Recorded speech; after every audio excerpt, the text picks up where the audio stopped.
montrer le concept de Mova Pro. Regardez après, Eric Assin nous fera une démonstration de la cartographie adaptée à la modulation des bois. Fabienne Ménès, une notion de bois supplémentaire.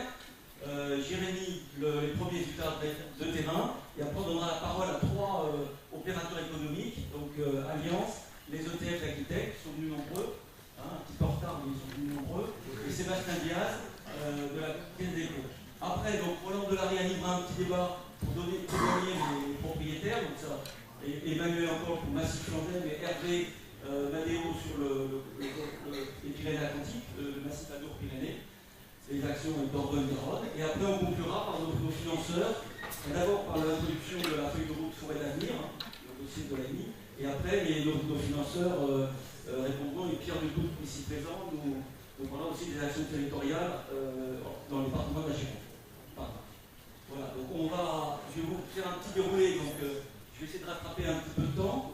Donc on l'a dit que c'est une démarche d'abord collective, et donc on remercie nos financeurs, la DRAF Aquitaine, le conseil régional, l'ADEME, qui sont venus aussi nombreux, et des organismes privés, donc l'UIRPM, l'Union des rabotages et transformations du bois.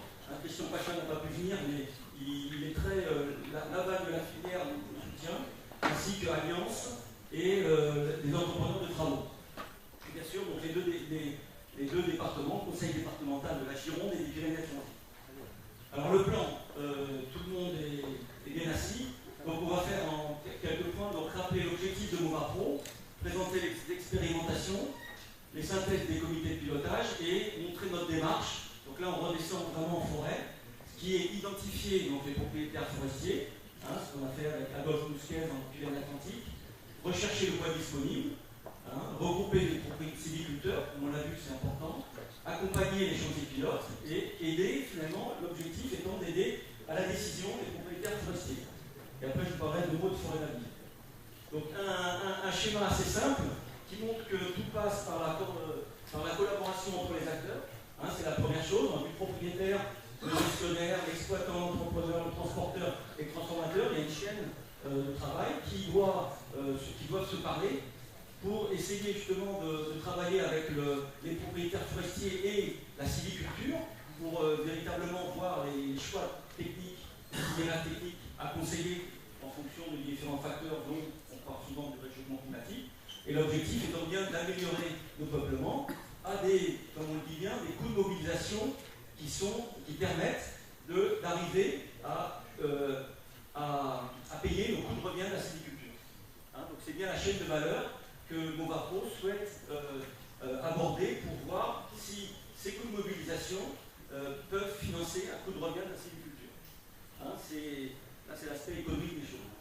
Donc on a fait une expérimentation en 4 étapes, c'était identifier les propriétaires, décrire les chantiers, vérifier la faisabilité des chantiers pilotes avec des indicateurs, freins et leviers, et bien sûr de voir quels sont les indicateurs à lever s'il y avait des freins pour la fonction. Donc l'idée c'est d'avoir une forêt gérée durablement avec des bois qui sont valorisés, une filière aval équilibrée.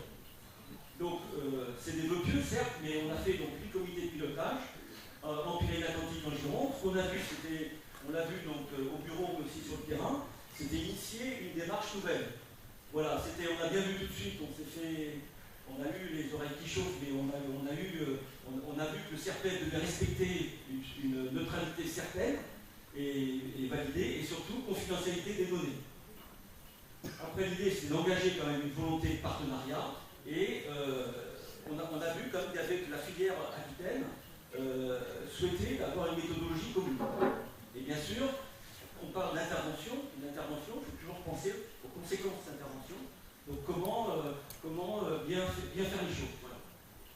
Donc 4 étapes, identifier les producteurs, donc pour donner un ordre de grandeur, 10 000 tonnes de bois, on avait chiffré en Pyrénées-Atlantiques avec Adolphe, et bien grosso modo c'est le résultat de 20 propriétaires qui acceptent de couper 5 hectares. Et si on met 100 tonnes hectares, 100 hectares, 100 tonnes, ça fait bien 10 000 tonnes. Mais on a vu qu'il fallait contacter non pas 20 propriétaires, mais 16 fois plus. C'est 300 propriétaires qu'on a contactés par téléphone, voilà. Et on a pu diagnostiquer à peu près un quart de propriétaires nous ont dit oui. Voilà. Et on on a bien donc, pu obtenir, un petit peu, on était à 7000 tonnes, pas 10 000 tonnes, l'objectif était de 10 000, on était près de cet objectif. Donc ce n'est pas tellement le côté prospection qui est le facteur limitant. Donc après, quelles sont les conditions pour trouver des peuplements à mettre en valeur? C'est souvent, on le verra avec l'exposé de Fabienne, c'est souvent l'absence de décision, d'intervention. Souvent, on verra suivant les départements le taux de coupe faible. Hein, on constate par l'inventaire forestier que c'est l'absence de décision en fait, qui se passe en forêt. Et on voit que pour les feuillus, notamment, l'accroissement annuel diminue et que la mortalité augmente. Ça, Fabienne dira deux mots. Et nous, c'est vrai qu'avec l'étude ressources, déposée, qu'au début, la notion de bois complémentaire, que vous avez dit, il ne faut pas parler supplémentaire, on peut dire bois complémentaire, c'est un changement d'itinéraire technique, c'est-à-dire raccourcir le bois dans le plan maritime, raccourcir les révolutions ou valoriser du bois plus. La deuxième étape, c'est regrouper les sylviculteurs. Donc ça, il y a tous les outils qui sont en France des plans de développement de massif. Donc là, on voit, c'est concilier les enjeux. On parle d'économie, mais aussi des enjeux environnementaux et sociaux. Et on a donc, nous, en Aquitaine, une quinzaine de techniciens qui travaillent sur cette mobilisation des bois en tenant compte de l'environnement et du social. Et nous, on voyait que Movapro, on voulait se mettre dans cette intersection de gestion durable. Donc voilà, donc on a parlé de regroupement. Donc là, on a fait un petit travail avec la Picardie, avec Nicolas de Picardie, pour essayer de classer un petit peu en fonction du degré de regroupement, essayer de classer. Donc il y a certains travaux qui ont été faits avec les GPF, les CTF, son président de CTF des Landes de Castelop est là, que je vois devant. On a vu que Movapro, c'est plutôt dans la décision. Il y a nos collègues du Limousin qui ont une association très dynamique, la DELI, de regrouper les chantiers pour simplement faire des interventions. Il y a les GFA, la Société forestière en parlera, les associations syndicales forestières, et jusqu'au GF, là, dont les décrets ne sont pas encore sortis. Et à côté de ça, de ces structures, il y a bien sûr les organismes de gestion, mais aussi les ETF, et puis donc la Société forestière qui travaille. Troisième point, c'est accompagner les chantiers pilotes. Donc ça, Jérémy développera plus que moi. Et on a mis au point un protocole national pour mettre au point les conditions d'intervention, comment on organise le chantier, et surtout rendre compte sur les freins et les leviers. Et là, on voit un petit chantier, parce qu'on a parlé de M. Jarret, je l'ai aperçu tout à l'heure, mais on voit un chantier qui est limite Gironde, en Dordogne, ou de Charmes, où on a pu, grâce à la coopérative, justement, accéder et faire une exploitation régulière dans le cadre d'un document de gestion. Quatrièmement, c'est le but vraiment de Movapro, c'est d'arriver à une démarche de décision en lien avec la filière, c'est-à-dire on prend en compte, Jérémy dira, on prend un certain nombre d'indicateurs de données, on fait un diagnostic, et après on regarde, le propriétaire, on lui propose, est-ce qu'il reste, oui, il reste, son peuplement, il le maintient, ou il l'améliore, ou il le transforme. Hein, c'est simple, avec ces indicateurs qui se fixent. Voilà, donc pour aller vite, un petit mot sur Forêt d'avenir.